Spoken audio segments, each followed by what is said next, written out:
बोल रामायण मैया की जय। सुमिरत राम ही तजहि जने, तिन सम विषय विलास। राम ही प्रिया जनो जननि सिए, कछु नया चिर जूता। जिन श्री रामचंद्र जी का स्मरण करने से ही भक्त जन तमाम भोग विलास को तिनके के समान त्याग देते हैं। उन श्री रामचंद्र जी की प्रिय पत्नी और जगत की माता सीता जी के लिए भोग विलास का त्याग ही आश्चर्य नहीं है। कि सिय लखन जी है विधि सुख लाए ही, सोए रघुनाथ करे सोए करही पुरातन कथा कहानी। सुनय लखन सिय अति सुख मानी। सीता जी के और लक्ष्मण जी को जिस प्रकार सुख मिले श्री रघुनाथ जी वही करते हैं और वही करते हैं। भगवान प्राचीन कथाएं और कहानियां कहते हैं और लक्ष्मण जी तथा सीता जी अत्यंत सुख मान कर सुनते हैं। जब जब राम अवध शोध करही, तब तब बारी विलोचन भरही। सोमरे मातो पितु परिजन भाई, भरत सनेह शील से बुकाई।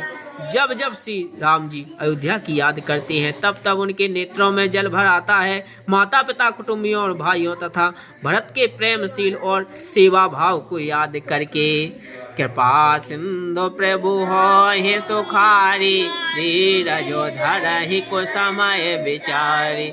लखसिय लखन बिलोक होई, जिमि पुरुष अनुसर परिछाई। कृपा के समुद्र प्रभु श्री रामचंद्र जी दुखी हो जाते हैं किंतु फिर कुसमय समझकर धीरज धारण करते हैं। श्री रामचंद्र जी को दुखी देखकर सीता जी और लक्ष्मण जी भी व्याकुल हो जाते हैं। जैसे किसी मनुष्य की परछाई उस मनुष्य के समान ही चेष्टा करती है।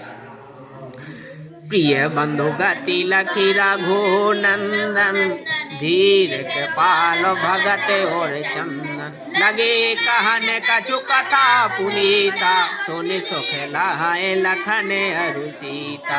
तब धीर कृपालु और भक्तों के हृदय को शीतल करने के लिए चंदन रूप रघुकुल आनंदित करने वाले श्री रामचंद्र जी प्यारी पत्नी और भाई लक्ष्मण जी दशा देखकर कुछ पवित्र कथाएं कहने लगते हैं, जिन्हें सुनकर लक्ष्मण जी और सीता जी सुख प्राप्त करते हैं। राम लखन सीता सहित सोहत परनन के, जीविवास हो वस अमरपुर सचि जयंत समेत। लक्ष्मण जी और सीता जी सहित श्री रामचंद्र जी पर्णकुटी में ऐसे शोभित हैं जैसे अमरावती में इंद्र अपनी पत्नी सची और पुत्र जयंत सहित बसता है।